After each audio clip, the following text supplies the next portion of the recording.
ہمارے بر صغیر میں اردو خوان جو طبقہ ہے اس میں گمراہی کی جتنی بنیادوں کو پیدا کیا ہے یہ سر سید نے پیدا کیا۔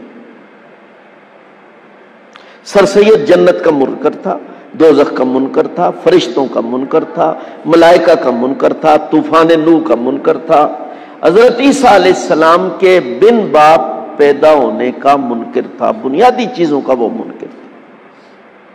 اور خود اس کے اپنے عقائد کی، ادھر تو ساری چیزوں کا منکر ہے، خود اس کے اپنے عقائد کی یہ حالت تھی کمزوری کی کہ اس کی داڑھی کے نیچے ایک بہت بڑا سا گلٹ تھا۔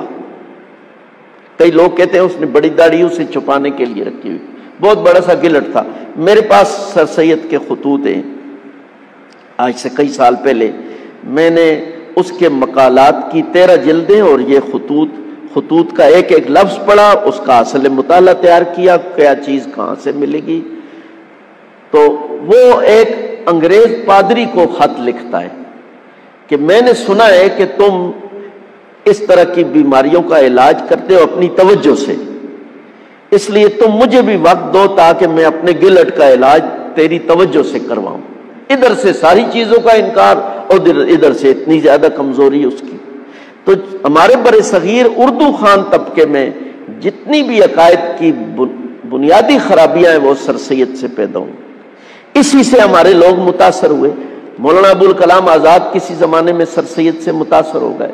مولانا آزاد لکھتے ہیں کہ میں اتنا متاثر ہو گیا کہ مجھے نیند نہیں آتی تھی جب تک میں اسے نہ پڑھتا، اور میرے سامنے یہ ہوا کہ نماز روزہ مجھے کھیل معلوم ہونے لگا، آخرت سے میرا عقیدہ اٹھ گیا، باقی حج زکوٰۃ اور یہ چیزیں صدقات ان کی کوئی اہمیت نہیں تھی۔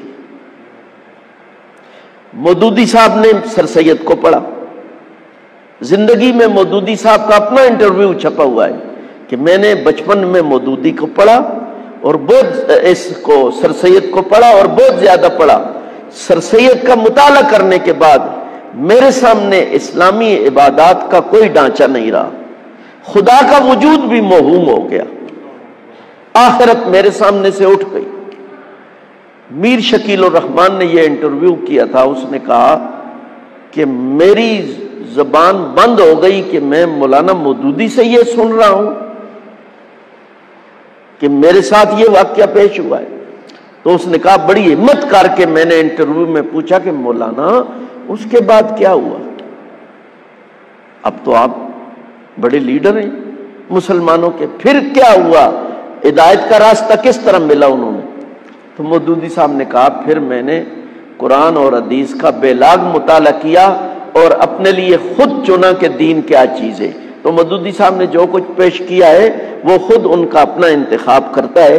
انشاءاللہ کسی نشست میں اس پر بھی مستقل بات ہوگی، اب اس کا وقت نہیں ہے۔ صرف میں یہ عرض کرنا چاہتا ہوں کہ غلط مطالعہ کا دیکھ لیں کیا نتیجہ نکلتا ہے، بڑے بڑے آدمی اس سے گمراہ ہو جاتے ہیں۔ مودودی نے اپنے سارے کتب خانے کی چابی علامہ شبلی نعمانی کو دے دی تھی۔ سیرت النبی صلی اللہ علیہ وسلم کے مصنف ہے علامہ شبلی نعمانی، الفاروق کتاب بھی انہوں نے لکھی ہے، لیکن انہوں نے معجزات کے باب میں جو کچھ بیان کیا یہ سب اعتزال اہل سنت کا موقف نہیں انہوں نے بیان کیا۔ انہوں نے علامہ شبلی نعمانی نے معجزات کا انکار کیا ہے، انہوں نے کہا یہ کوئی بھی نہیں ثابت کہ نبی علیہ الصلوۃ والسلام کے دست مبارک میں کنکریوں نے کلمہ پڑھا، یہ ہوا وہ ہوا، کچھ بھی نہیں۔ ان سے پھر علامہ سید سلیمان ندوی نے سیکھا، وہ بھی اسی نیج پہ آ گئے۔ اس لیے سیرت النبی جو علامہ شبلی نعمانی کی ہے یہ اہل سنت کی ترجمانی نہیں کر رہی، یاد رکھیں۔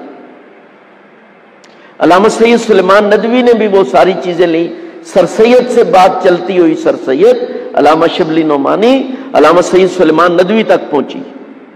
علامہ ندوی حضرت تھانوی رحمہ اللہ سے متاثر ہو گئے اور آ کے حضرت تھانوی سے بیعت ہو گئے۔ حضرت تھانوی نے فرمایا بیعت سے پہلے میری ایک شرط ہے، آپ کی کتابوں اور رسالوں میں یہ مسائل ہیں۔ انہوں نے فرمایا حضرت جو آپ جس کی تصحیح کریں گے وہی مجھے قبول